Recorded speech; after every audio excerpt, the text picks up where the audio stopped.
ఆత్మదర్శనం, మనోదర్శనం, మనం చూసుకోవటం, ఇవన్నీ రకరకాలుగా మనం చూసాం. బుద్ధ మనం చెప్పిన దాంట్లో బుద్ధుడు దుఃఖం కూడా కలిసి వస్తుంది, అది కూడా ఒక హ్యాపీనెస్ కి దగ్గర మార్గం అని చెప్పి, సఫరింగ్, అన్సాటిస్ఫాక్షన్ ఇవన్నీ గురించి చెప్తూ, హ్యాపీనెస్ అన్హ్యాపీనెస్ ఇవన్నీ ఒకటే, ఇవన్నీ ఒక భ్రాంతి, దీన్ని మనం పట్టించుకోకూడదు అనేది అక్కడ. ఇందులో భ్రాంతి, దుఃఖం, సంతోషం, బాధ ఇవన్నీ భ్రాంతి అయిన, అది భ్రాంతి అని చెప్పడంలో నెగిటివ్ అనేం కాదు, ఇందులో ప్రతికూలమైన అర్థం ఏం కాదు. ఉన్నదాన్ని ఇదేంటంటే మనం ఈ ఉన్న వస్తువుని, దాని యొక్క ప్రకృతిని ఎట్లా ఉంటుంది అనే దాన్ని మనం గుర్తించటం. మన సంతోషంగా ఉన్నాము, అదొక స్థితి. దుఃఖంతో ఉన్నాము, అదొక స్థితి. మళ్ళీ ఆ స్థితి మారిపోతూ ఉంటుంది. కాబట్టి ఏది కూడా శాశ్వతం కాదు అక్కడ. అది మనం ఫీల్ అవటం అనేది అది ఒక భ్రాంతి మనకి. దీన్ని గుర్తింపు, తర్వాత పర్మనెన్స్ ఇది శాశ్వతంగా ఉంటది, ఇది పూర్తిగా మన ఫుల్ఫిల్మెంట్, ఇదంతా పూర్తి మన ఆత్మకి, మన సౌందర్యానికి ఎంత వస్తుంది అనేదంతా కాదు. ఇక్కడ ఏంటంటే దాంతో పాటు మనకి అడ్వర్టైజింగ్ ఇండస్ట్రీ గురించి కూడా మనం చెప్పుకున్నాము.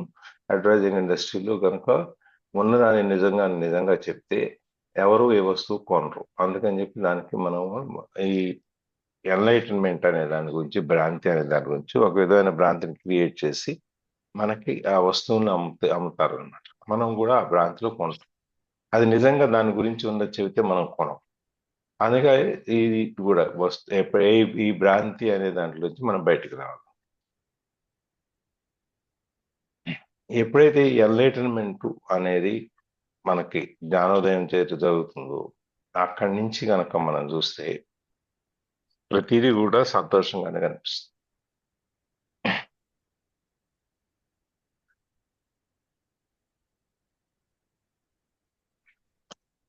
వస్తువులు, పరిస్థితులు మనకి ఒక సంతోషాన్ని వచ్చాము, కానీ అది ఆనందాన్ని ఇవ్వలేదు. ఆనందం అనేది మనసులో నుంచి వస్తుంది. ఈ ఆనందం ఎంత గొప్పగా ఉంటుంది అంటే దానికి ఒక కారణం ఉండక్కర్లా. మనసు స్పందన, ఆత్మ స్పందన అనేది దానికి ఆటోమేటిక్ గా పెరుగుతుంది. అప్పుడు ఆనందం అనేది మనం, ఆ బ్లిస్ అనేది మనం అనుభవించడం జరుగుతుంది. అదే అక్కడి నుంచి దాన్ని మనం ఆ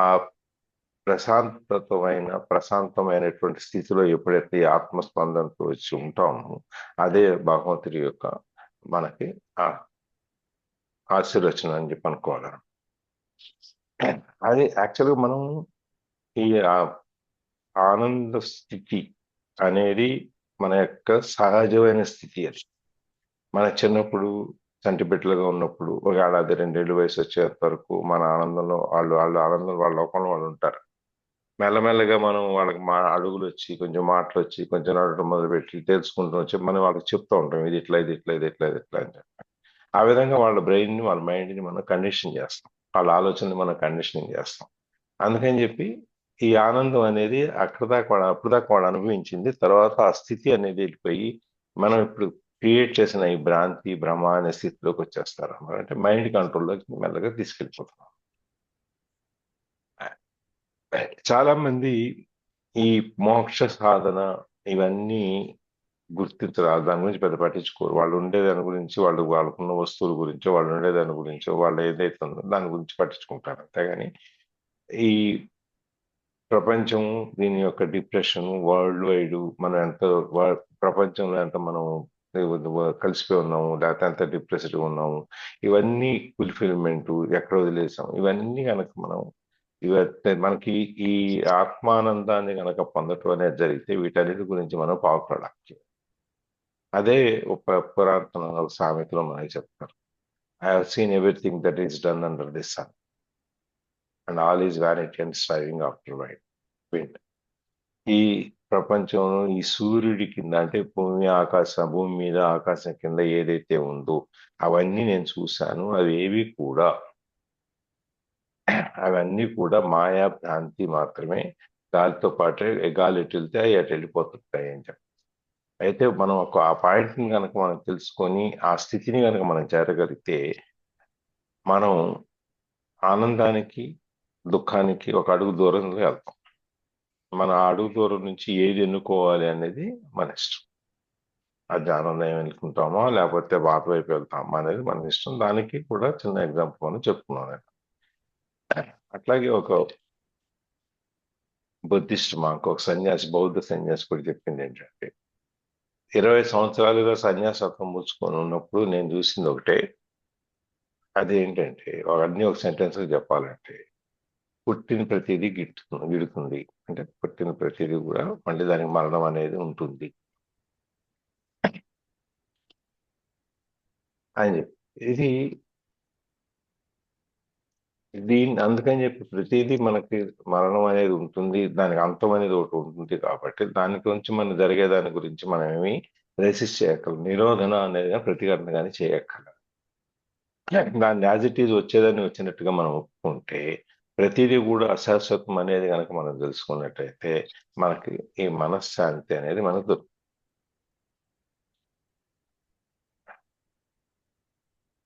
ఈ ఈ ఆఫ్ రెసిస్టెన్స్ అని ప్రతిఘటన అనేది చేయకపోవటం అనేది మనకి అదొక మనం ఏది వచ్చినా అంటే దేన్ని ఏది జరిగినా మన మంచికే అని చెప్పి మనం ప్రతిదాన్ని కూడా కృష్ణార్పణం అని ప్రసాదం అని చెప్పి కనుక మనం తీసుకోవడం మొదలు పెడితే అది మన మెల్లగా ఈ గ్రేస్, ఈజ్, లైట్నెస్ అంటే దాక్షిణ్యాలు, కారుణ్యం లేదంటే తేలికైనతనము వీటిని తీసుకెళ్ళిపోతుంది.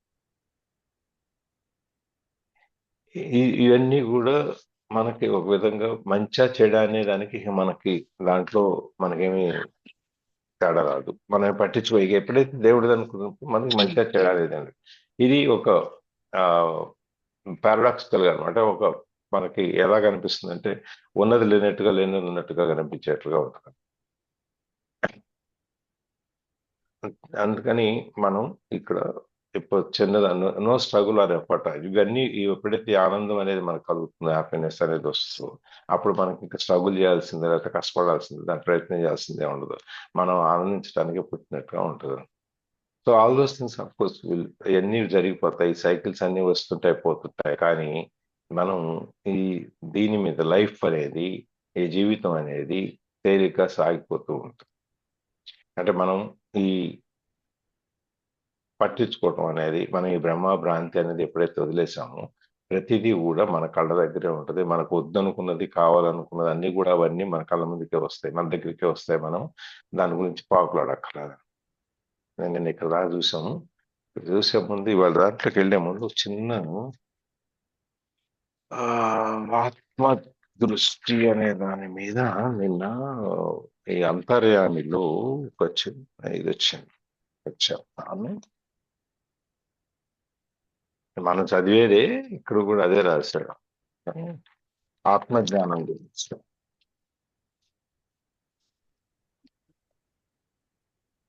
పేపర్లో రాసేటాడు. నేను ఒకసారి చదివేస్తానే.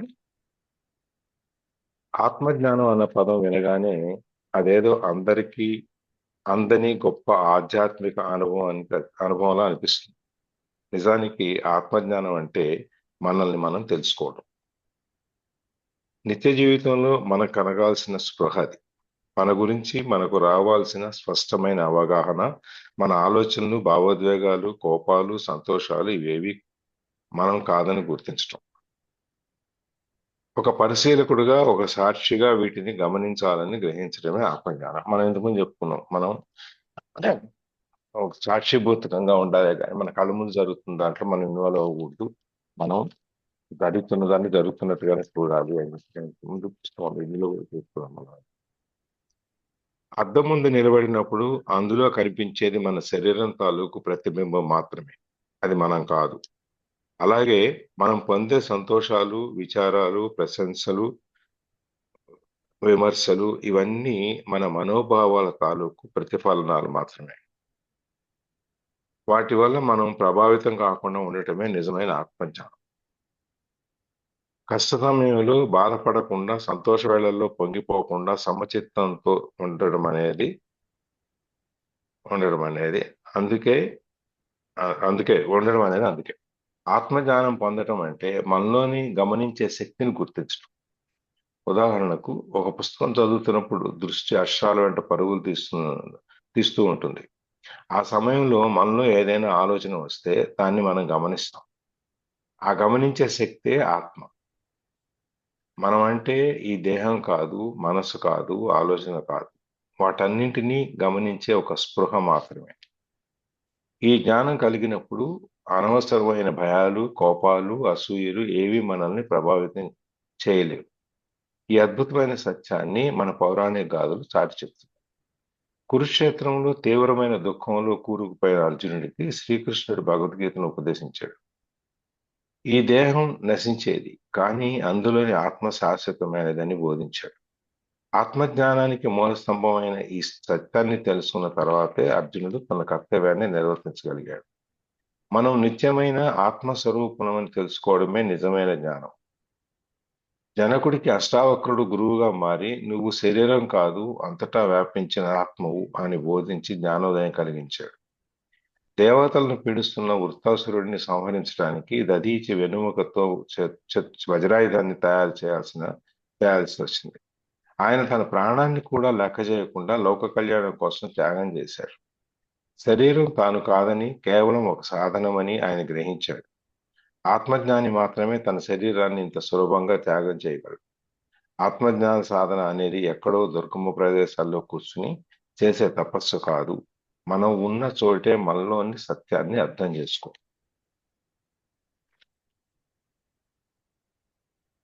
ఇది ఆత్మజ్ఞానం అంటే. మనం ఎక్కడికో పరిగెట్టక్కర్లేదు. మనం ప్రతి విషయాన్ని గమనిస్తూ ఉండాలి, కానీ అందులో భాగం కాదు. ప్రతిదీ మన వల్లే జరుగుతుందని కాదు. జరిగింది, అయిపోయింది, అంతే. గిన్నె చేతిలోంచి పడింది, పడింది. అయ్యో పడిపోయింది, ఎంత బాగు చేయాలి, ఇది ఎవడు చేస్తాడు, మనిషి వస్తాడు, ఇవన్నిటిలో మనం జరగదు. పడింది, తీసాము, పక్కన పెట్టేసాము, క్లీన్ చేసాము, అయిపోయింది. దీని గురించి మనం దాంట్లోకి వెళ్ళిపోయి, దాంట్లో లీనమైపోయి, అయ్యో ఇదంతా అయిపోయింది, ఇట్లా అయిపోయింది, ఇంకెట్లా ఇవన్నీ మనం పట్టించుకోకూడదు. మనం మనం ఇప్పుడు చదివేటప్పుడు, మనం పడుకున్నప్పుడు కూడా మనకి ఎన్నెన్నో ఆలోచనలు వస్తూ ఉంటాయి. ఆ ఆలోచనలు మనం గమనిస్తూ ఉండాలి, అంతే. ఆ గమనికే ఆత్మజ్ఞానం. ఓకే.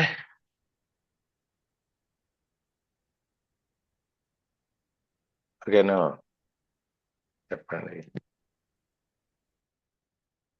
ఒక మూవీలో కూడా అనుష్క అది చూపిస్తారు. తన శరీరాన్ని త్యాగం చేసి దాంతో పుట్టిన అంటే తన వెన్నుముక్కతో చేసిన ఆ వజ్రాయుధాన్ని ఆయుధం అంటే తన వెన్నుముక్కతో ఒక ఆయుధం చేసి ఆ ఆయుధంతోనే ఆ శత్రువుని అదే ఎవరైతే విలన్ ఉంటారో ఆయనని చంపగలుగుతావు అని, అంటే నువ్వే చంపగలుగుతావు నీ ఆయుధంతో అంటే తను ఇక చాలా సంతోషంగా ఇచ్చేస్తాడు అనమాట తన. అదే దదీచి చెప్పింది. అంటే వృత్తాసురుడిని, రాక్షసుడిని ఇంద్రుడు చంపాలి. వాడికి చంపడానికి ఆయుధాలు లేవు. అన్ని రకాల ఆయుధాలు, వరాలు తీసుకుని ఉంటాడు అనమాట. దాని నుంచి బయటికి రావడానికి ఏం చేస్తారంటే, ఒక వెన్నుముకని ఆయుధంగా మార్చి దానికి వజ్రాయుధం అని పేరు వచ్చింది. అందుకని వజ్రంలాగా ఉంటుందని చెప్పేసి దానికి దధీచి మహర్షి యొక్క ఆయన చెబితే ఆయన శరీరాన్ని సాధించి ఆ వెన్నుముకని తీసుకుని వాళ్ళు చాలించిన తర్వాత వీళ్ళు ఆ వెన్నుముకను తీసుకుని దాన్ని ఆయుధంగా తయారు చేసి వాడి అది చంపుతారు. అది స్టోరీ. అది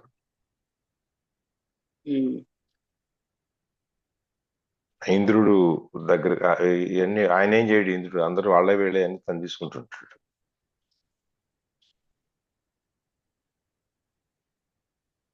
ఓకే. కానీ ఏదైనా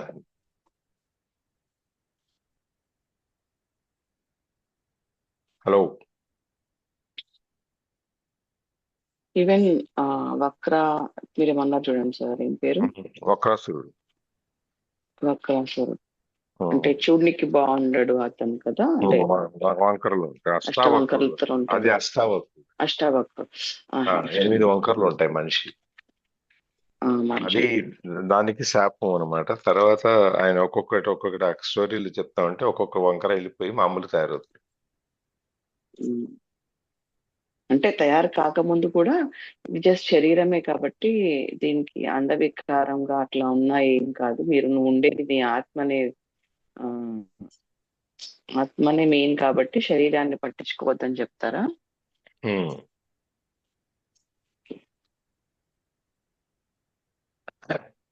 ఇప్పుడు శరీరం అనేది చిన్నప్పుడు పుట్టినప్పుడు ఎట్లా ఉంటుందో, తర్వాత ఎట్లా ఉంటుందో, తర్వాత చివరికి వచ్చేటప్పటికి ఎట్లా మారిపోద్దో తెలుసు కదమ్మా. దాని గురించి నువ్వు ఇన్ని మార్పులకు లోనే దాని గురించి నువ్వు ఎందుకు పట్టించుకుంటావు?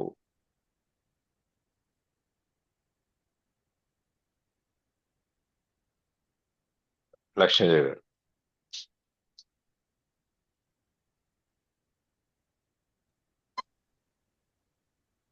The happiness that is derived from some secondary source is never very deep. It is only a pale reflection of the joy of being. The vibrant peace that you find within as you enter the state of non-resistance. Being takes you beyond the polar opposites of the mind and frees you from dependency on form. Even if everything were to collapse and crumble all around you, you would still feel a deep inner core of peace. You may not be happy, but you will be at peace.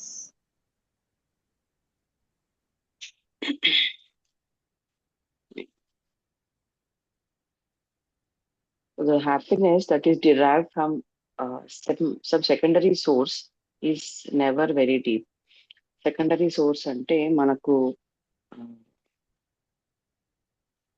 బయట నుంచి వచ్చే, primary source అంటే మన లోపల నుంచి వచ్చే ప్రశాంతత, అది వేరా. అండ్ బయట నుంచి కలిగే సెకండరీ సోర్స్ అంటే నెక్స్ట్ ఎక్కడి నుంచి అయితే బయట నుంచి వచ్చేది ఏదైతే ఉంటుందో దాని సెకండరీ సోర్స్, లైక్ వస్తువులు కానీ బయట మనుషులు కానీ.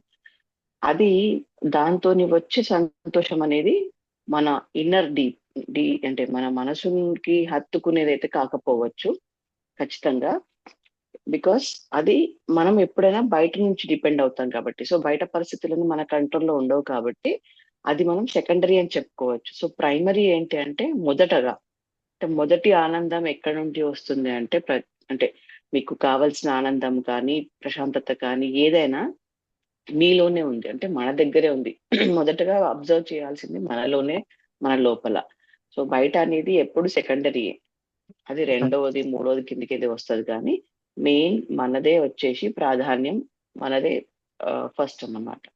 It is only a pale reflection of the Joy of being, the vibrant peace that you find within as you enter the state of non-resistance.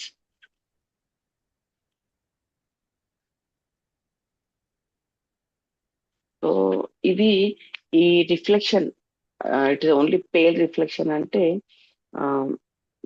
పైన ఉండే ఒక పూత లాంటిది అన్నమాట. ఎప్పుడైతే మనకు బయట నుంచి వచ్చే అది వెళ్ళిపోతూ ఉంటుంది, లోపల వరకు ఏదైతే నాటుకుపోయి, ఇప్పుడు ఎట్లాగైతే భూమి లోపలికి చెట్ల వేర్లు నాటుకుపోయి భూమిని పట్టుకొని కూర్చొని ఎంత దృఢంగా ఉంటాయో వృక్షాలు, పెద్ద పెద్ద చెట్లు, చిన్న చిన్న మొక్కలకు ఇంకా అది అంత గ్రిప్ రాదు. ఒక చిన్న తుఫానో గాలివానో వచ్చినప్పుడు అది వెళ్ళిపోతుంటుంది. బట్ ఎప్పుడైతే లోపల వరకు మన ప్రశాంతత ఏంటి, దేని వల్ల వస్తుంది, ఎలా పొందగలుగుతాము అన్న కాన్షియస్నెస్ తో మనం ఉన్నప్పుడు మాత్రమే అది మనము ఆ ఆనందాన్ని అనేది అనుభవిస్తాం. కానీ బయట నుంచి డిపెండ్ అయినప్పుడు, బయట పరిస్థితుల పైన డిపెండ్ అయిన మన సంతోషం మాత్రము ఒక పొరలాగా ఉండిపోయి అది చిన్న చిన్న దుఃఖాలతో కానీ ఛాలెంజెస్ వచ్చినప్పుడు కానీ ఆ సంతోషం అనేది వెళ్ళిపోతూ ఉంటుంది. Being takes you beyond the polar opposites of the mind and frees you from dependency on form. So ఉనికి, మనం ఉండి మనం ఏంటి, మన ఉనికి ఏంటి, మన పరిస్థితి ఏంటి, ప్రస్తుతం ఏంటి అని తెలుసుకున్న నాడు బయట ప్రపంచం పైన డిపెండెన్సీ, అంటే ఇతరుల పైన ఆధారపడడం, వస్తువులు కానీ ఆ మనుషులు కానీ సిచ్యువేషన్స్ పైన ఆధారపడడం అనేది మనము తీసేస్తూ ఉంటాం. అంటే అక్కడ నుండి మనం తొలగిపోతూ ఉంటాం. ఆ భ్రమలో నుంచి, ఆ డిపెండెన్సీ, ఆ ఆధారపడడం అనే దాని నుంచి మనం బయటపడుతూ ఉంటాం. ఎప్పుడు మన ఉనికి తెలుసుకున్న నాడు నేనంటే ఏంటి, ఆ స్పర్శ ఆర్ ఆ టైంకి మన పంచేంద్రియాలు పనిచేసే ఆ టైంకి ఏం ఫీల్ అవుతున్నాయి అనే దాన్ని, ఆ ఉనికిని మనం అబ్జర్వ్ చేసినాడు. ఇంతకుముందు సార్ అన్నారు కదా, ఆ టైంకి మనం అక్కడ అంటే మన ధ్యాస, ఆ సార్ చెప్పిన ఆర్టికల్లో చదివినప్పుడు ఉంది కదా, ఎప్పుడైతే ఆ ప్రస్తుత క్షణాన్ని అనుభవించగలుగుతామో, ఆ స్పృహలోనికి వస్తాము.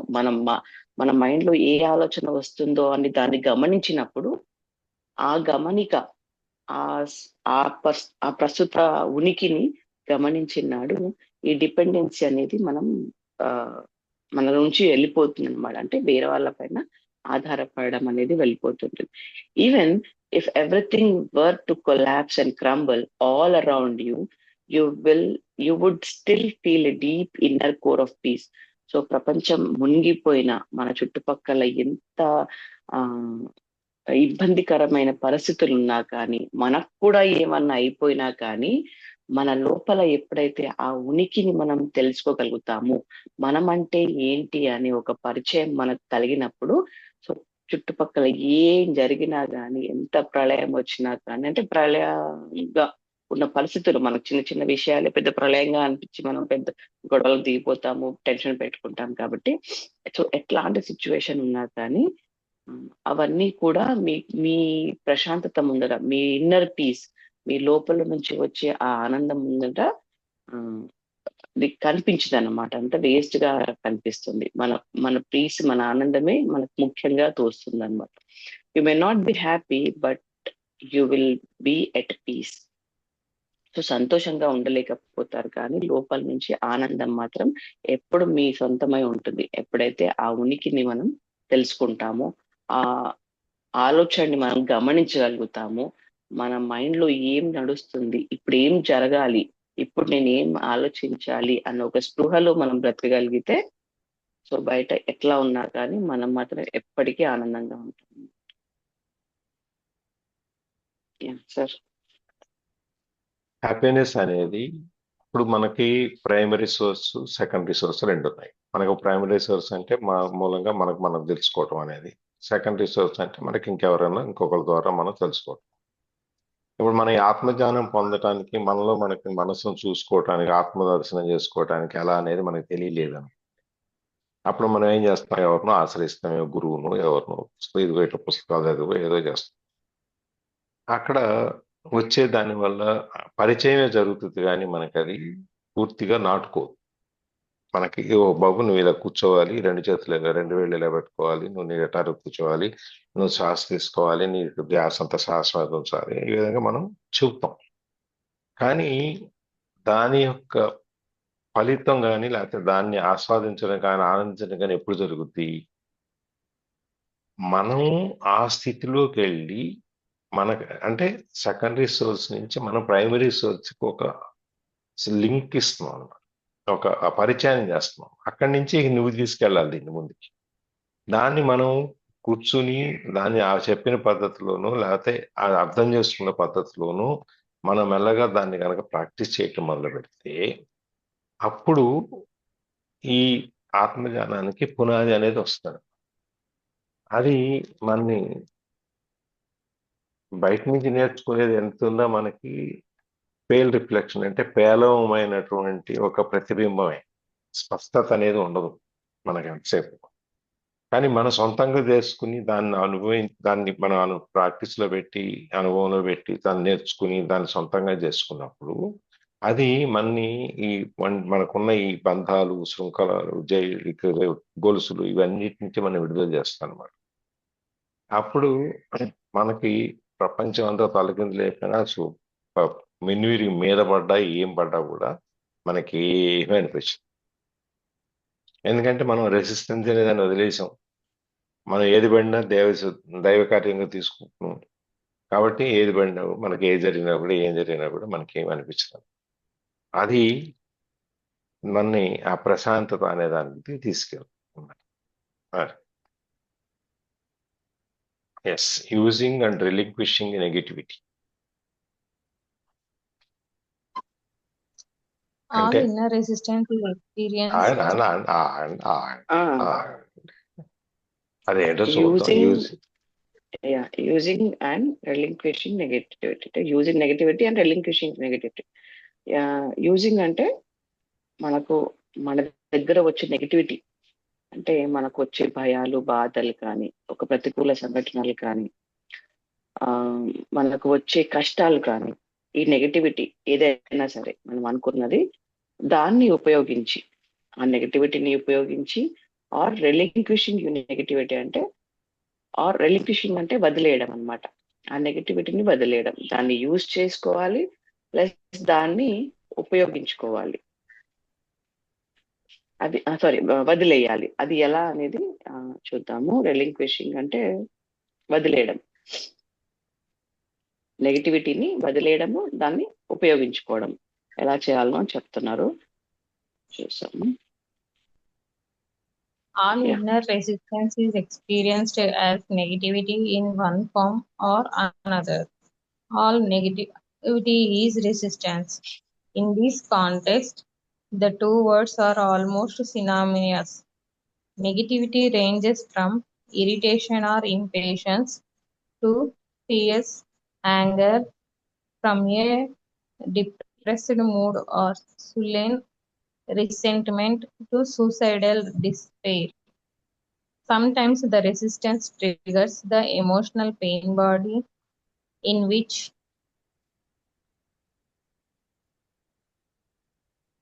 case even a minor situation may produce intense negativity such as anger, depression, or deep grief.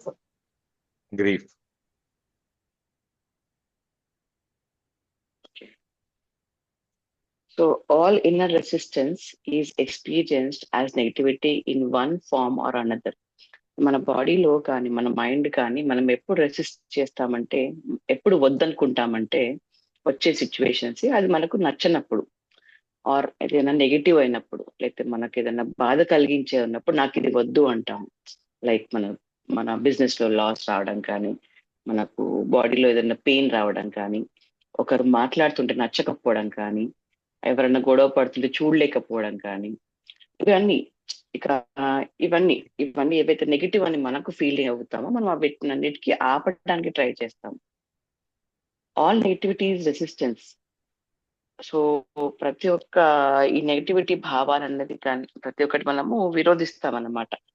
ఏంటి అంటే, in this context the two words are almost synonyms. Negativity ranges from irritation or impatience to fierce anger from a depressed mood. Okay, so negativity అనేది ఎప్పుడు వస్తుంది? Either మనకు దానిపైన అవగాహన లేనప్పుడు, లేకపోతే దాన్ని మనం పూర్తిగా అర్థం చేసుకున్నప్పుడు, ఆర్ మనకు కెపాసిటీ లేనప్పుడు, ఏదైతే మనం ఓర్చుకునే కెపాసిటీ లేనప్పుడు అనేది మనకు ఈ రెసిస్టెన్స్ అనేది మనకు కనిపిస్తూ ఉంటుంది. అంటే మనకు వద్దు, ఇది నా వల్ల కాదు, లేకపోతే ఇది నచ్చట్లేదు, ఇది తప్పు అనేది మనం ఎప్పుడు ఆపుతామంటే ఇవన్నీ జరిగినప్పుడు.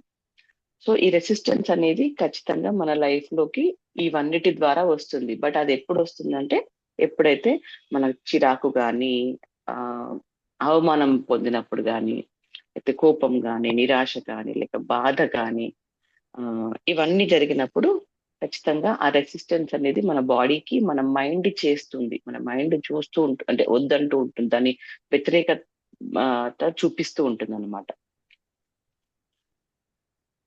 So yeah, negativity ranges from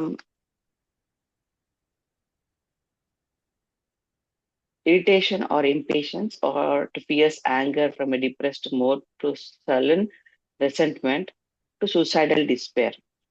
so చిన్న చిన్న వ్యతిరేకాలతో పాటు నుంచి స్టార్ట్ అయ్యి అట్ లాస్ట్ అంటే ఒక సూసైడల్ ఆలోచన వరకు వెళ్ళిపోతుంది అనమాట. ఎందుకంటే నేను ఇప్పుడు ఇంత పెద్ద లాస్ నేను భరించలేను, ఆర్ ఇంత పెద్ద బాధలు నా వల్ల కావు, నేను చూడలేకపోతున్నాను, ఆర్ ఈ కఠినమైన పరిస్థితుల నుంచి నేను బయటపడలేకపోతున్నాను, ఇక నాకు చావే శరణం, చావు అంటే చావు తర్వాత ఇక నాకు ఏ బాధ ఉండదు కదా. ఫిజికల్ గా మన బాడీకి ఏ బాధ ఉండదు అంటే ఇక మనం ఉండకూడదు. మనం ఉన్న రోజులు మన మైండ్ మనం డామినేట్ చేసి మనకి ఏదో బాధ కలిగిస్తూనే ఉంటుంది. బికాస్ ఈ బాధలన్నీ మనము ఎప్పుడైతే తీసుకోలేకపోతామో, ఎప్పుడైతే మనకు తెలియకుండా జరిగిపోతుంటాయో, ఎప్పుడైతే మనం దాన్ని సాల్వ్ చేయాలన్న దృక్పథంతో దాన్ని చూడట్లేదో, ఇవన్నీ మన ఆ, అంటే ఒక కారణానికి దారితీస్తాయన్నమాట. ఏంటి, చిన్న చిన్న బాధల నుంచి చనిపోదామన్న సూసైడల్ ఆలోచన వరకు మనం తీసుకెళ్తుంది ఎప్పుడైతే ఈ బాధల్ని మనకు కలుగుతాయో. Sometimes the resistance triggers the emotional pain body, in which case even a mirror situation may produce intense negativity such as anger, depression or deep grief. Same కదా సార్, ఇదే సేమ్ వర్డ్ ని repeat చేశారు. Mind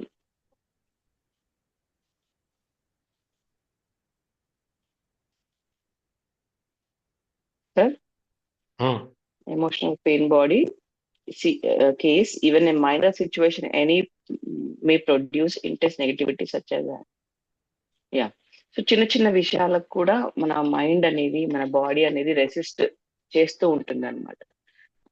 కానీ ఇక్కడ మనం వాళ్ళు అంటే చెప్పాల్సింది ఏంటంటే, ఈ అయితే భావాలు, నెగిటివ్ భావాలు ఉన్నాయో వాటిని మనము ఎలా యూజ్ చేసుకోవాలంటే, మనకు వచ్చిన కష్టంలో నుంచి అది మనకు ఒక మెట్టులాగా యూజ్ చేసుకొని, అది మనకి ఏదో చెప్పడానికి వచ్చింది, అది మనకేదో లెసన్ అంటే మనకేదో దాంట్లో నుంచి లెసన్ నేర్పేయడానికి వచ్చింది, దాంట్లో నుంచి నేను ఏం నేర్చుకోవచ్చు అన్న నెగిటివ్ విషయాలను మనం కులంకుశంగా అబ్జర్వ్ చేసి దాంట్లో నుంచి నేర్చుకోవడానికి, అరే నేను తప్పు చేశాను కాబట్టి నాకు ఈ ప్రాబ్లం వచ్చి పడింది, లేదు అంటే ఈ ప్రాబ్లం ఎందుకు వచ్చింది, నాకు ఏదో నేర్పేయడానికి వచ్చింది అని యూస్ చేసుకోవడం ఆ నెగిటివిటీని. అండ్ రెలింక్విషింగ్ అంటే లైక్ దాన్ని వదిలేయడం.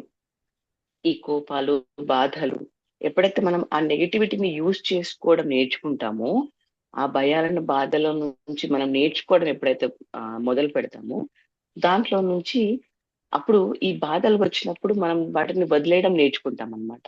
అది వదిలేసి దాంట్లో నుంచి ఏముందనేది నేర్చుకోవడానికి ప్రయత్నిస్తూ ఉంటాం. So this is the meaning of ఆ వర్డ్ ఆర్ ఈ పారాగ్రాఫ్ లోని అర్థం అన్నమాట. సార్ మీరు ఏమైనా యాడ్ చేస్తారా?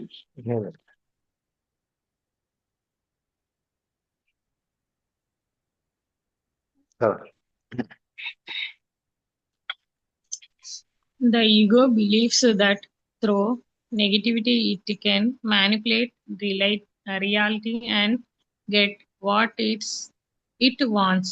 It believes that through it can attract a desirable condition or dissolve an undesirable one. A course in miracles rightly points out that whenever you are unhappy, there is unconscious belief that the unhappiness buys you what you want. If the mind, did not believe that unhappiness works, why would you create it? The fact is, of course, that negativity does not work. Instead of attracting a desirable condition, it stops it from arising. Instead of dissolving an undesirable one, it keeps it in place. Its only useful function is that it strengthens the ego, and that is why the ego loves it. Okay. The ego believes that through negativity it can manipulate reality and get what it wants. So ఇంతకుముందు మనం చూసినాము, ఇప్పుడు ఇద్దరు partners లో ఒకరు అరిస్తే ఇంకొకరు కూడా అరుస్తారు, లేకపోతే గొడవ పెట్టుకోవడానికి ట్రై చేస్తారు. ఎవరు తగ్గకుండా ఇద్దరు గొడవని ఇంకా తీవ్రతమైన పొజిషన్ కి తీసుకెళ్తారని. సో ఎందుకంటే వాళ్ళు ఏమనుకుంటారంటే, తను అరుస్తుంది కాబట్టి నేను కూడా అరిచాను అనుకో, నేను నెగ్గుతాను, ఆర్ నాదే పై చేయి ఉంటది అని. సేమ్ థింగ్ ఇక్కడ కూడా the ego believes that through negativity it can manipulate reality and get it what it wants. So ఈ ఈగో ఏదైతే మన మైండ్ లో ఉన్న ఆ అహంకారాన్ని ఎప్పుడైతే నెగటివ్ సిచ్యువేషన్స్ వచ్చినప్పుడు మనం బాధపడతాం, లేకపోతే భయపడతాం, లేకపోతే భయపెట్టి ట్రై చేస్తాం, ఆర్ కోపం చూపిస్తాము, ఓకే, ఒక నిరాశకు గురవుతాము. ఇట్లా ఏమనుకుంటాం అంటే మనం నిరాశకు గురయ్యాం అనుకోండి, అది మనకి ఏం కావాలో దొరికిపోతుంది. ఆర్ మన కోపం వచ్చినప్పుడు దాన్ని చూపెట్టామనుకోండి, మనకు కావాల్సింది దొరికిపోతుంది. లైక్ ఇప్పుడు ఆ మనకు దెబ్బ తగిలింది అనుకోండి, దానికి ఆ మానాలంటే దానికి ఏం చేయాలి? టైం ఇవ్వాలి, ఆ బాధని ఓర్చుకోవాలి, దానికి ప్రాపర్ మెడిసిన్ ఇవ్వాలి. ఇది కదా సొల్యూషన్. బట్ మనము దాన్ని పట్టుకొని ఏడుస్తూ ఉంటాము, ఇది నొస్తుంది, ఇది నొస్తుంది, లేకపోతే ఇది బాధ పెడుతుందని ఇంటికి వచ్చిన వాళ్ళకల్లా చూపిస్తూ ఉంటాం, మా దెబ్బ మానిపోవట్లేదు, నొస్తుంది, ఇక్కడ ఇక్కడ ఇది తగిలింది, అక్కడ తగిలిందని.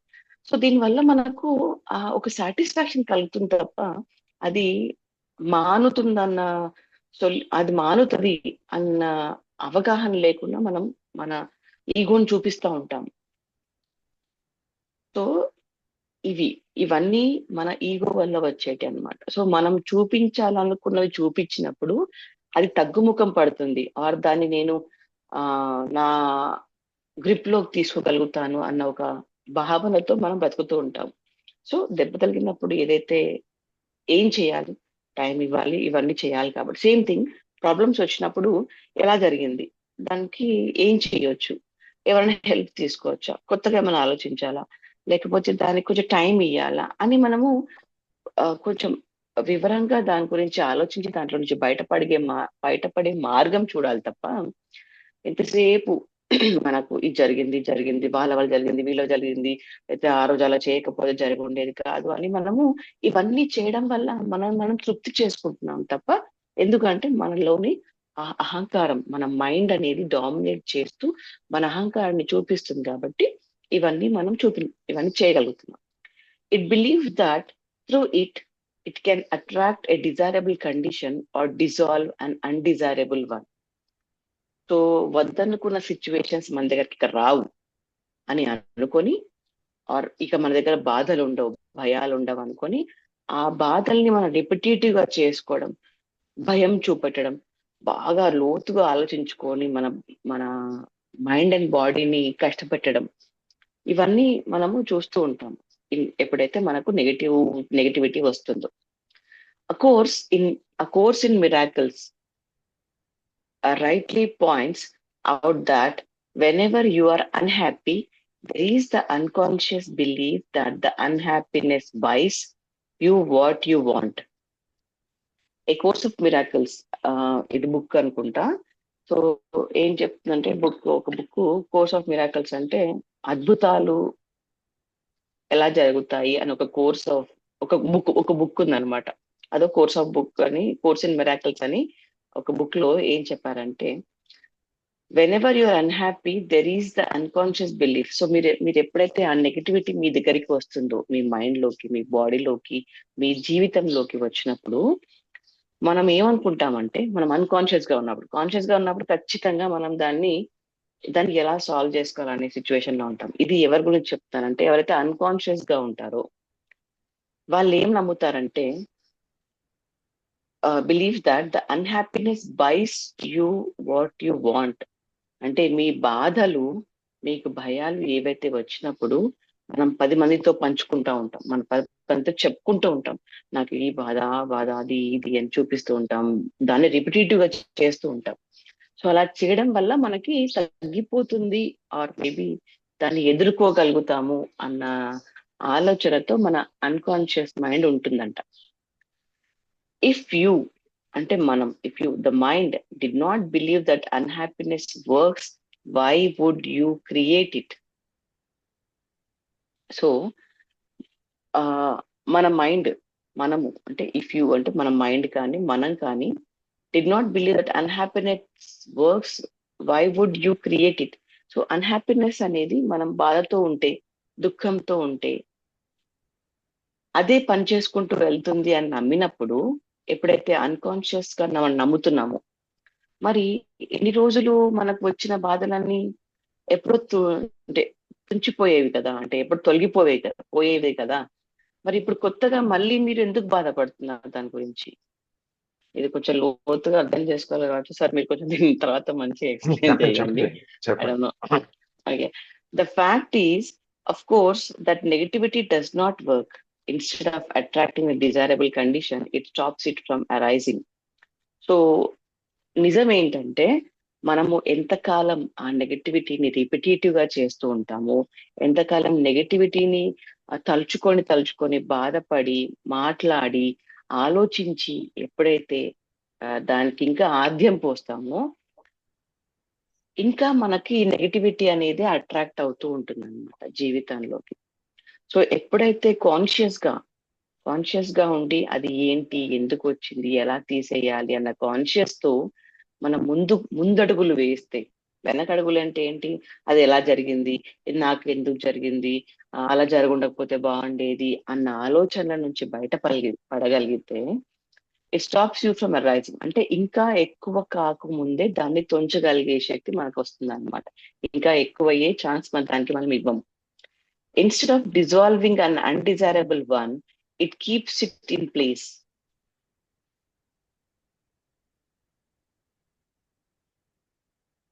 Instead of dissolving an undesirable one, it keeps it in place. Its only useful function is that it strengthens the ego, and that is why the ego loves it.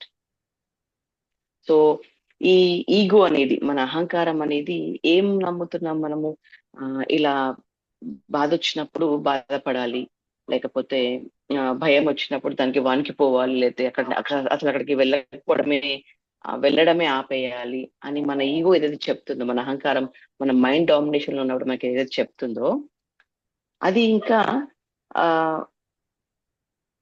ఎలా పనిచేస్తుందంటే దానికి ఇంకా ఈ ఆద్యం పోవడం ఇష్టం అనమాట. ఈ అహంకారానికి, ఎస్ నువ్వు ఇట్లాగే భయపడాలి, నువ్వు ఇంకా దీంట్లో ఇంకా కుంగిపోతూ ఉండాలి, ఇలాగే మాట్లాడుతూ ఉండాలి, ఇలాగే ఆలోచిస్తూ ఉండాలి అన్న ఈ ఈ ఈ ప్రాసెస్ ని ఈ మైండ్ ఏదైతే చేస్తుందో, మన అహంకారానికి ఇది తోడయి ఆద్యం పోసి దీన్ని ఇంకా పెంచుతుంది అనమాట. సో మనం ఆ ఈగోని, మన ఆ అహంకారాన్ని చంపడానికి ట్రై చేయాలి ఎప్పుడు. ఎలా అంటే ఆ కాన్షియస్నెస్ తో. Sir please take over. నాకే టెన్షన్ పెట్టిస్తుంది.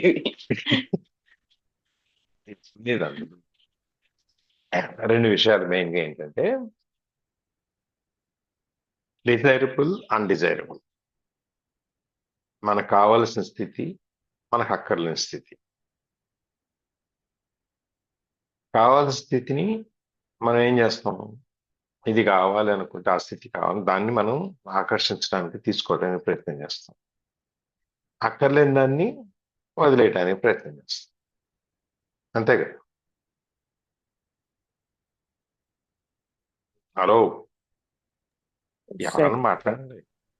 అంతే సార్, అంతే సార్. మనకు కావాల్సిన దాన్ని మనం తీసుకోవడానికి ప్రయత్నం చేస్తాం, అక్కర్లేని దాన్ని వదిలేయడానికి ప్రయత్నం చేస్తాం, లేకపోతే డిజాల్వ్ చేయడానికి కరిగించి పక్కన పడేయడానికి చేస్తాం. ఇప్పుడు గిన్నెలు ఉన్నాయి, మనకు కావాల్సిన గిన్నె కలుపుకుంటాం. ఆ పైన ఉన్న మసి ఇవన్నీ ఏంటి, మనకు అక్కర్లేనివి, అది తుడిచేసి పక్కన పడేస్తాం. అవునా? అంతే కదా? అవును సార్. సో ఇక్కడ మనకు అది మన ఈ అహం అనేది, ఈగో అనేది ఏదైతే ఉందో అదేం చేస్తుందంటే నిజాన్ని దాచేసి వానికి కావాల్సిన రూపాన్ని అది ఇచ్చుకుంటుంది. సో దాని నుంచి ఆ డిజైరబుల్, అన్డిజైరబుల్ కండిషన్స్, కావాల్సిన కండిషన్, అక్కర్లేని దాన్ని తీసుకుంటుంది. అందుకని ఆ బుక్ లో, కోర్స్ ఆఫ్ మిరాకిల్స్ అనే బుక్ లో చెప్పినట్టు, మనం అన్హ్యాపీగా ఉన్నప్పుడు, అంటే సంతోషంగా లేనప్పుడు, ఒక అన్కాన్షియస్ బిలీఫ్, అది మనకు ఒక నమ్మకం, తెలియకుండానే మనకు నమ్మకం ఏర్పడుద్ది. ఏమైనా ఏర్పడుద్ది అంటే ఈ అన్హ్యాపీనెస్ అనేది, సంతోషం లేనప్పుడు అనేది నీకు కావాల్సిన దాన్ని నీకు ఉంటుంది అని. అంటే ఇప్పుడు మనం ప్రతిసారి ఇది లేదు, ఇది లేదు, ఇది లేదు, అది లేదు అనుకుంటాం కదా. మనకి పెద్ద ఇల్లు లేదు, లేకపోతే మంచి సోఫా సెట్ లేదు, లేకపోతే పెద్ద కార్ లేదు, లేకపోతే మనకి ఎన్ని లేవు అని చెప్పి మనం అనుకుంటున్నాం. యాక్చువల్గా దాని అంతరార్థం ఏంటి? నాకు ఇంత పెద్ద సోఫా సెట్ కావాలి, నాకు ఇంత పెద్ద ఇల్లు కావాలి, ఇంత పెద్ద కారు కావాలి, లేకపోతే నాకు ఇంత డబ్బు కావాలి, అనే కదా మనం చెప్పేది. ఉమ్, దాన్నే మనం లేదు లేదు అనుకుంటాం కావాల్సిన దాన్ని. స్వాతి, అవును సార్. అంతేనా? అంతే. ఉమ్. ఉన్నదానికంటే ఎక్కువగా ఇంకా కావాలి ఇంకా కావాలని ఎనీ టైం. ఉమ్. అది దాన్ని మనం కొనటానికి, అది ఈ అన్హ్యాపీనెస్ ఎప్పుడైతే మనకి ఇది లేదు అనేది ఉంటుందో దాన్ని మనం లేని దాన్ని కొనటానికి ప్రయత్నం చేస్తాం, తెచ్చుకోవడానికి ప్రయత్నం చేస్తాం. అది మైండ్ అనేది, నువ్వు అనేది ఇప్పుడు మనకేంటి లెక్క, మనం నువ్వు అంటే మన ఆత్మ గురించి కాదు మనం మాట్లాడుకునేది. నేను అనేది ఏంటి మనకు తెలిసింది, మన మైండ్ గురించి, మన మైండ్ కంట్రోల్ ఉంటాం కాబట్టి అది ఈ అన్హ్యాపీనెస్ అనేది పనిచేయించుతుంది అనమాట దాన్ని. Mind did not believe that unhappiness works, కానీ ఈ మైండ్ అనేది నమ్మదు ఈ అన్హ్యాపీనెస్ ఇది పనిచేస్తుంది, దీనివల్ల మనకు ప్రయోజనం వస్తుంది అని చెప్పని. అప్పుడు అట్లాంటి నమ్మనప్పుడు నువ్వు ఎందుకు అసలు అన్హ్యాపీనెస్ క్రియేట్ చేయాలి?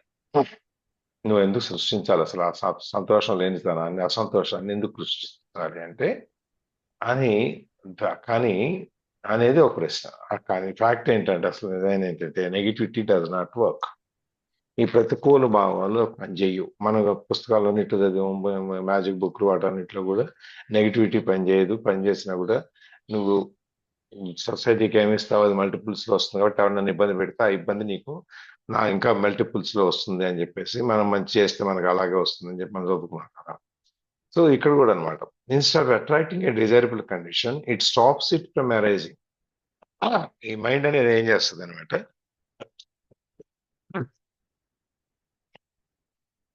ఈ నెగిటివిటీ అనేది దాన్ని తీసుకున్నప్పుడు అదేం చేస్తుంది, మనకు కావాల్సిన స్థితిని రానియదు, అక్కర్లేని స్థితిని తీసుకుంటుంది. ఇక కావాల్సింది instead of attracting A desirable condition, అది మనకు కావాల్సిన స్థితి ఏదైతే ఉందో దాన్ని ఆకర్షించకుండా దాన్ని ఆపేసి దాన్ని నొక్కేస్తాను అనమాట. అసలు అప్పుడిట్లోనే నొక్కేస్తాను అనమాట, దాని ఆలోచన రాకుండా. అట్లాగే రెండో పద్ధతి ఏంటి, అన్డిజైరబుల్ ఏదైతే ఉందో, మనకు అక్కర్లేని దాన్ని ఏదైతే ఉందో దాన్ని తీసేయకుండా దాని ప్లేస్ లో అది ఉంచుద్ది. ఎందుకంటే మనం మొదటి నుంచి చూస్తున్నాం, ఈ మైండ్ అనేది అది బతకాలి అంటే నెగిటివ్ కండిషన్స్ అనేది ఉండాలి. కోపము, ఆతృత, ఆదుర్త, టెన్షన్, ప్రెషరు ఇవన్నీ ఉంటేనే దానికి ఆహారం. ఇవన్నీ లేకుండా ఎప్పుడు మనం సంతోషంగా ఆనందంగా ప్రతిదాన్ని మనం స్వీకరించి రెసిస్ట్ చేయకుండా ఏం చేయకుండా ఉన్నాం అనుకోండి, అప్పుడు మైండ్ దాని పనిచేయటం మానేస్తుంది. మానేసినప్పుడు మనకు ఆత్మ సౌందర్యం బయటకు వస్తుంది, ఆత్మజ్ఞానం బయటకు వస్తుంది. అది మనం ముందు నుంచి ఈ పుస్తకం చదువుతున్నాం అనమాట. అట్లాగే ఇక్కడ కూడా ఇది ఏం చేస్తుందంటే, ఈ ఆనందం గారు మనకు కావాల్సిన స్థితి ఏదైతే ఉందంటే, ఆనందకరమైన స్థితి ఏదైతే ఉందో దాన్ని రానియకుండా ఆపేస్తుంది అనమాట. దాన్ని రాని అది అసలు యాక్చువల్గా ఏం చేయాలి, అది ఈ అన్డిజైరబుల్ కండిషన్, అక్కర్లేని స్థితి ఏదైతే ఉందో దాన్ని కరిగించేసి దాన్ని తీసేయాలి. కానీ అది చేయదు. అది చేయకుండా దాని ప్లేస్ లో దాని నుంచి దాన్ని పోషిస్తూ ఉంటాం అనమాట. ఇది ఒకే ఒక ఫంక్షన్ ఏంటంటే, ఇట్స్ యూస్ఫుల్, దీనికి ఉపయోగకరమైన ఫంక్షన్ ఏంటంటే, మన యుగోని ఈ అన్డిజైరబుల్ కండిషన్ ఏదైతే ఉందో దాన్ని బతికించడం వల్ల ఈ మనకున్న ఈ అహాన్ని అది ఇంకా బలంగా తయారు చేస్తుంది. అండ్ అది ఇగో కూడా దాన్ని బలపడితే, దానికి బలంగా తయారయ్యేటువంటి ఏదైతే మేత ఉంటుందో, ఆహారం ఉంటుందో దాన్ని అది ఇష్టపడుతుంది. ఎందుకంటే ఈ కోపము, ఆతృత, ఆదుర్త, స్ట్రెస్ ఇవన్నీ ఈ ఈగో మనకి ఆనందిస్తుంది అనమాట. ఎందుకంటే మైండ్ దాని మీదే బతుకుతుంది కాబట్టి ఈగో అనేది మైండ్ తో కలిసి ఉంటుంది కదా. ఒక్క నిమిషం.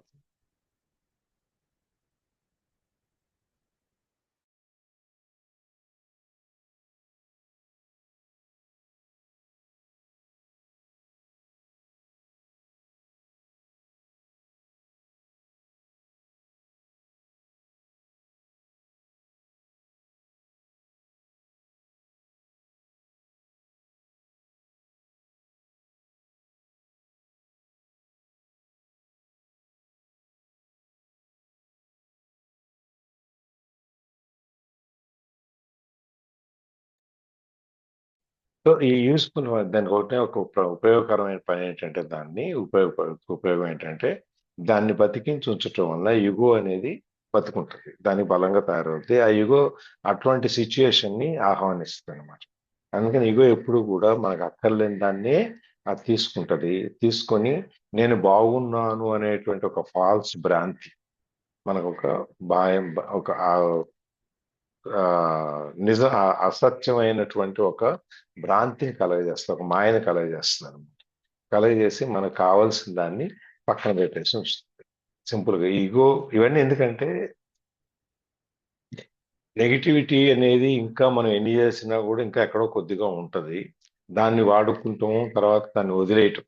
ఈ రెండింటిని ఎలా అనేది మనం ఈ ఆత్మజ్ఞానాన్ని పొందటానికి కావలసిన పరికరాలన్నిటిని తీసుకుంటూ అక్కర్లేని వాటిని వదిలేసి తీసుకెళ్ళటానికి ఈ పారాగ్రాఫ్, ఈ ఈ ఈ చాప్టర్, ఈ సబ్టైటిల్ వచ్చింది. ఒకసారి మన నెగిటివిటీని వదిలేసి తర్వాత మన మార్పులు చేర్పులు ఇవన్నీ మనకు కావాల్సిన వాటిని మనం పొందటం అనేది జరిగినప్పుడు మనకి ఆత్మానందం అనేది కలుగుతుంది. అది చూద్దాం మళ్ళీ, ఇవాళకి ఇక్కడ ఆపేద్దాం.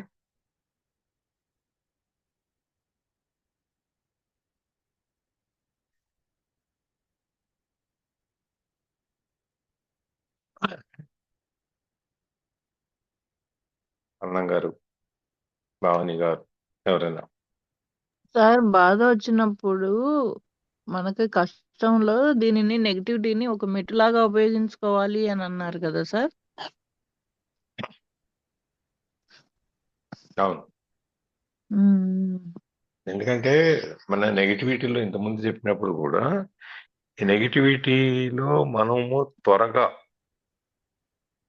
ఈ ఆత్మజ్ఞానాన్ని అంటే మనం తెలుసుకోవటం, ఆ రెసిస్టెన్స్ అనేది వదిలేసి మనం త్వరగా ముందుకు తీసుకెళ్తాం. అది కూడా ఒక పాజిటివ్ ఇండికేషన్. మన ఆత్మజ్ఞానాన్ని మనం తెలుసుకోవటానికి ఏమవుతుందంటే మనకి నెగిటివిటీ ఉందనుకోండి, అన్ని పోగొట్టుకున్నాం అనుకోండి, పోగొట్టుకున్నాక ఇంకా మనకేం మిగలదు.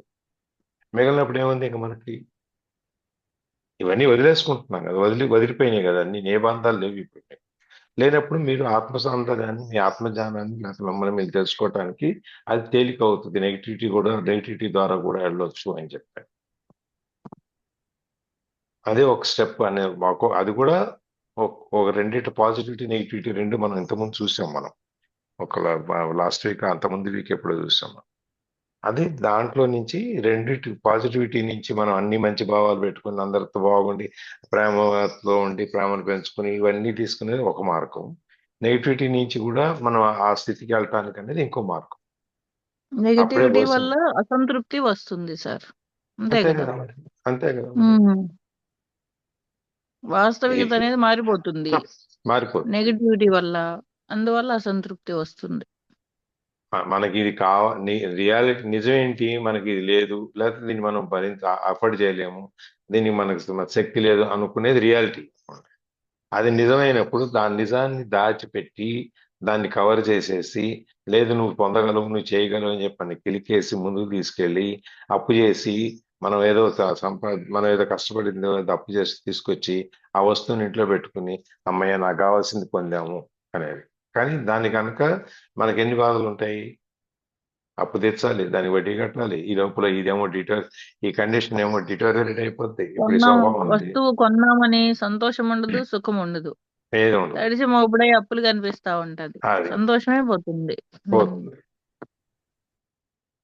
అది అన్డిజైరబుల్ కండిషన్ నుంచి బతికించి దాన్ని మన తీసుకెళ్లి ఆ వస్తువుని పొందేట్టుగా చేసి ఆ యుగో అనేది చివరికి దాన్ని అమ్మయ్య ఇప్పుడు వీడిని చాలా బాధలు పెట్టాను, వీడు చాలా ఇబ్బంది పడుతున్నాడు అని చెప్పి సంతోషపడతా ఉంటాను అనమాట. ఈగో అనే దాన్ని ఒక్కదాన్ని కనుక మనం వదిలిపెడితే, గుర్తించి సార్, ఆల్ హ్యాపీస్. కానీ చేయలేం కదా.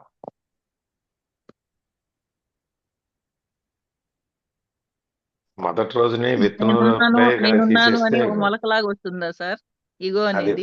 అది సామెత ఉంది కదా, మొలకలాగా. తోటకూర కాడినాడే అని చెప్పినట్లు అయిపోతారు. తెలుసు కదా తోటకూర కాడ సామెత.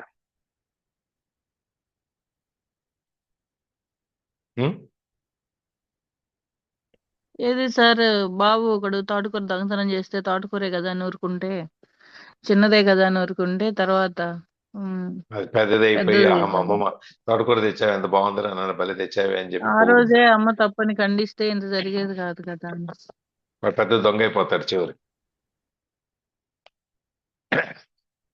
శిక్ష పడేటప్పుడు ఆ రోజు నువ్వు చెప్పుంటే నాకు ఈ గోల ఉండేది కాదు కదా అంట. అట్లాగే ఈ అహం అనే దాన్ని కూడా మొదట్లోనే మనం తుంచేస్తే ఏమి ఉండదు. అది పెంచి పెంచి పెంచి పెద్దదైపోయి నా అంతటి వాళ్ళు లేడు అనుకుని వచ్చినప్పుడు ఇవన్నీ వస్తాయి. నేను నేను అనుకోవటమే అహం సార్. మనము అంతే మనము కదా. అనుకుంటే అహం లేదు. నేను అహం బ్రహ్మస్మి. అహం అంటే నేను, నేనే దేవుడు, అన్ని నేనే.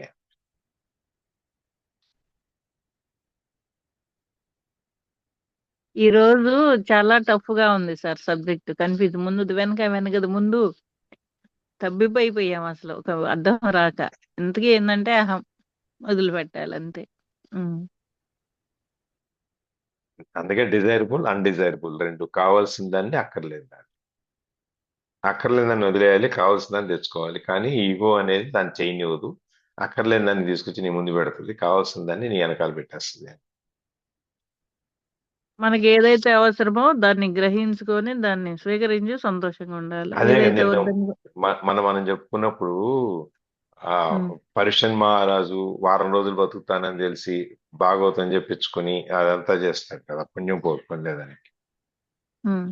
అదే ఇంకొకటి ఏం చేస్తాం, క్యాన్సర్ పేషెంట్ ఇంకో 2 నెలలే బతుకుతావు నువ్వు, ఎందుకంటే బతకు అని తెలిసినప్పుడు నీకు మాకు 5 కావాల్సిన అన్ని తినాలనిపిస్తుంది, ఇవి తినొద్దు, తినాలనిపిస్తుంది, ఏం అవి చేద్దాం చేయాలంటే ఇవి అన్ని చేద్దాం చేసి అని అని వాడి వదిలేస్తాం. ఇష్టం. ఉమ్, అది ఆ రెండు అనమాట. ఆ అడుగు ఉమ్. దూరంలోనే ఉంటది నీకు నువ్వేం కావాలనేది నువ్వు నిర్ణయించుకో ఏం చేయాలి. నీకు తెలుసు 2 నెలల్లో పోతావు అని చెప్పి, 2 నెలల్లో పోతావు అని తెలిసినప్పుడు మరి నువ్వు ఇంకో విధంగా ఉండొచ్చు కదా.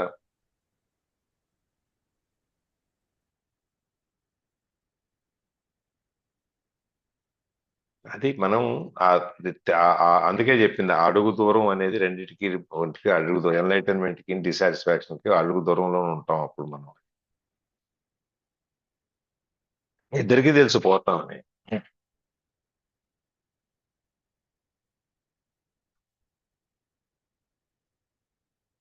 ఏం సార్ అందరూ సైలెంట్ అయిపోయారు.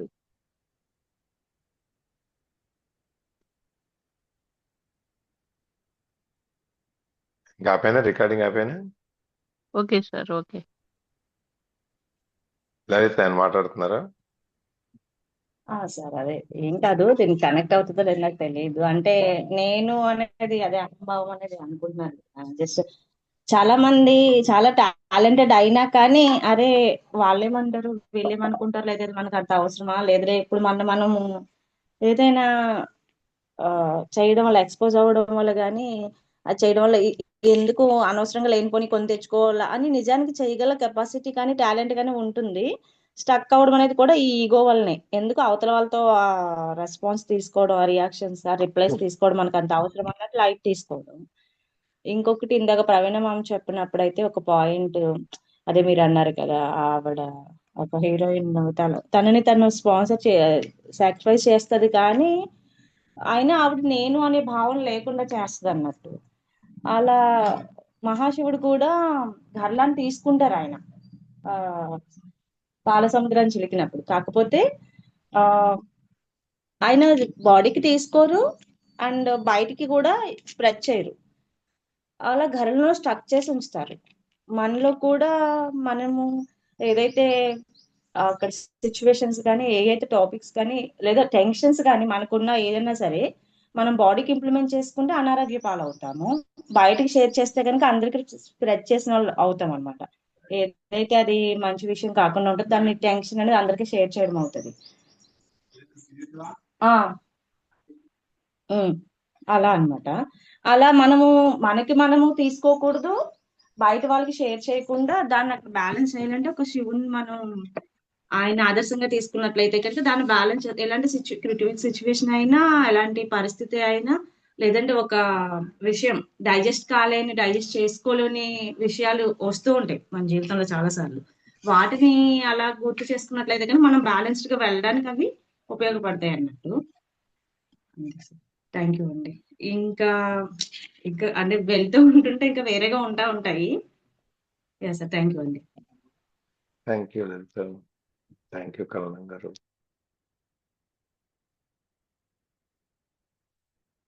Recording stop.